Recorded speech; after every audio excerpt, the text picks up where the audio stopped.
Welcome back, guys, girls, and anybody that's following the channel. Once again, I do appreciate each and every one of you. If you remember, those of you that watched the last video, and obviously from the title of this one, I went fishing at Lake Dunn in other side of Wynne, Arkansas, and the boat in that 3.5 hours took on a decent amount of water. All of the tracks in the bottom of the boat had filled up, and when I would move from the front to the back for various reasons, the water would just slosh, and it had never done that. I'd had a little bit of water in the track, or a single track in the bottom, but nothing major. And if you know anything about these old riveted Jon boats, it's not a matter of if they're going to leak, but when they're going to leak. And this is a 2010, so it's 15 years old. And I showed you the pictures at the end of that last video of the rivet. When I had cleaned it up, the rivet had cracked, the hull of the boat there where it was holding the brace. And I think that brace, I think I mentioned it before, maybe, I don't know, kind of a poor design. And I'll show it to you here again in a minute, but that brace is bolted to the back of the transom, and then it comes down and it's riveted to the floor of the boat. When you hang a motor on the back of that, every bump down the road, every pothole, speed bump, railroad track, whatever, you've got a constant pull on that transom because of the weight of that motor. And I've got a transom saver on there. I'll show you that, which hopefully eliminates a lot of the stress on the transom itself, and in this case even on that bracket. And then I've got the bungee straps, I've got the ratchet straps. Everything's tight back there, as tight as I can get it. This boat is rated for a 15 horse, and I'm running this 9.9 Mercury on it, and the weight on that is 84 pounds. So it's not an oversized that I'm abusing it. And again, I'm the third owner that I know of on this boat. The original owner is the one that decked it, made it, look like a bass boat, I guess. So who knows what kind of motor that person might have had on it.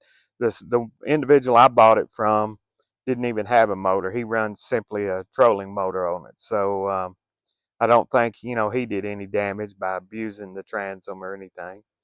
And when I first got it, took it out last October, I didn't notice any leaks at all. So whatever occurred has occurred, I guess, under my watch. But anyway, I did take it to a local machine shop.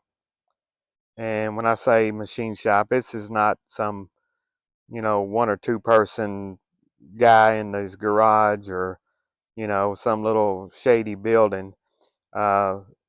Here in Northeast Arkansas, this is an organization that have 2 shops, and they're about 25 miles apart. And the one closest to me, big nice building. They do a lot of ornamental work, stainless steel, farm equipment. They have a mobile service.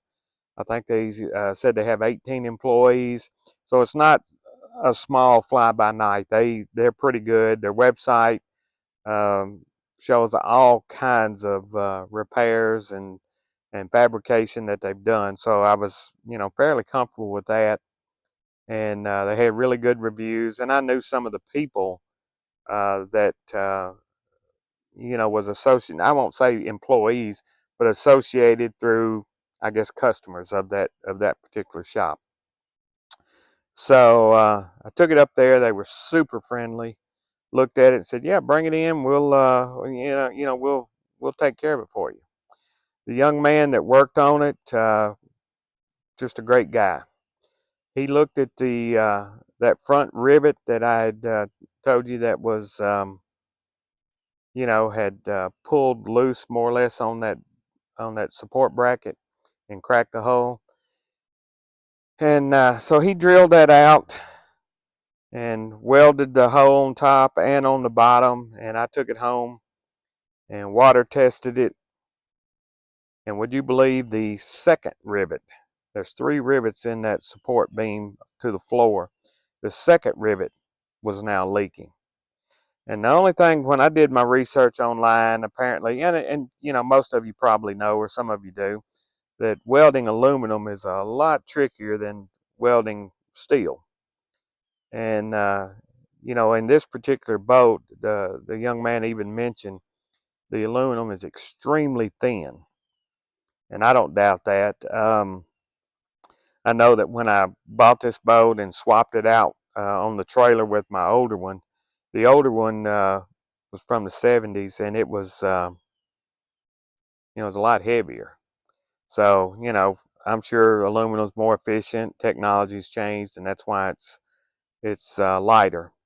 But also, if you'll go online, you'll see that so many of the forums mention the welds and the seams and things on these trackers, and they all have trouble with them. And if you also look, you'll see that, you know, you can void the warranty real quick if you put a hole in that boat when it's still under warranty.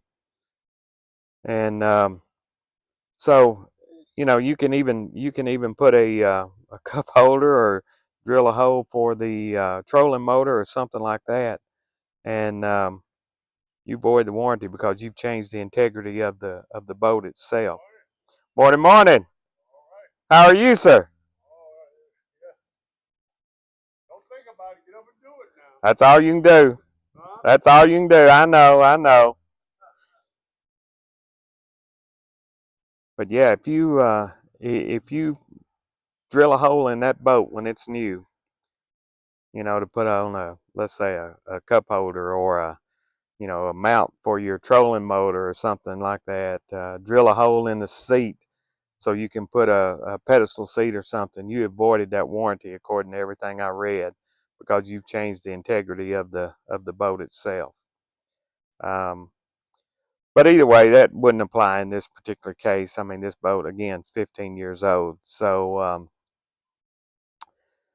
but when he welded that and that other one leaked, you know, he told me to bring it back, and he was very apologetic, said, hey, I should have checked that closer or whatever. I don't know how he could have checked it. I didn't even leave the plug, so, you know, he couldn't water test it and fill it up.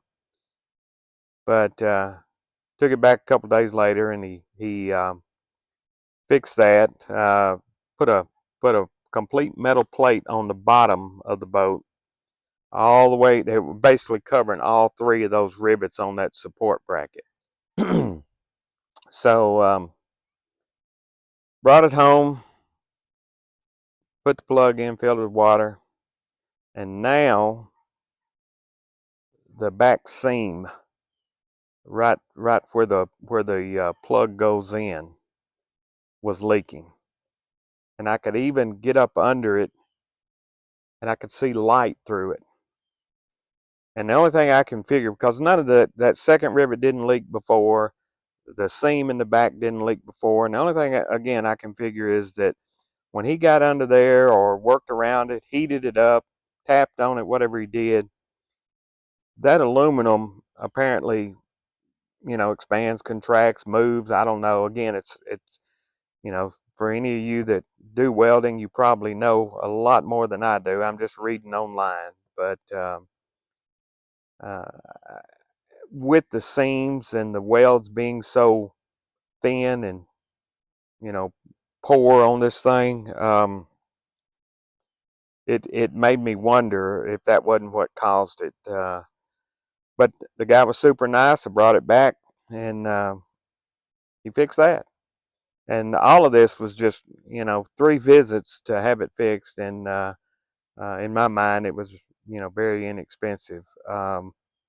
But we got it fixed. There's no leaking on it, at least not in the back. May have some rivets up front, but we'll be back on the water soon. Right now, I'm right back in a heat wave, I guess. We're going to have temperatures 95, 97 over the next 8 or 10 days.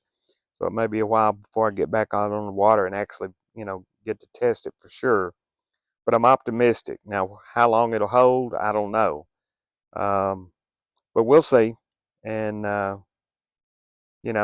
me show you the pictures here of how it was fixed, and how I transport. I don't think the weight of this motor and the way I've got it secured has a whole lot of impact on it. I'm sure there's some.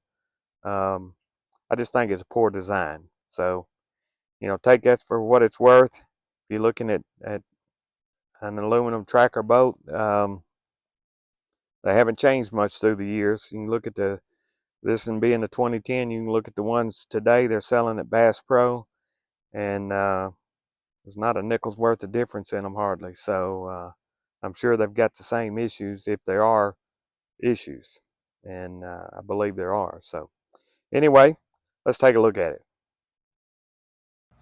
So this is the back of the boat after I painted it. That's the first rivet that he fixed. The second one that leaked, after he fixed that, you can see where he, welded the whole bracket to the floor of the boat. And then right in here is where that seam was that leaked that last go around. And then this is the aluminum plate he welded on the bottom that covers the full length of that support bracket above. Okay, so here, if I can back this out, maybe that'll help. You can see how I've got the bungee cord running from there around and up, and I've got 2 of them on it that help keep it secure. Got the ratchet straps, obviously. You can see those on both sides. Keep the boat from bouncing on the back of the trailer. And then you can see the transom saver there that comes up, mounts to the motor there, keeps that from bouncing, and it's there's very little movement there. And this bar goes down and it's connected to the frame. So it's not connected anywhere to the boat, but to the frame, which is obviously more secure. And again, we're talking 84 pounds, so hopefully that's not an issue. But I will tell you, if you look at that, it's certified. It's certified safe. Don't know what Tracker paid for that, but they say, hey, those welds are good, man. But anyway, just wanted to give y'all an update, and we'll be back on the water soon. Y'all take care.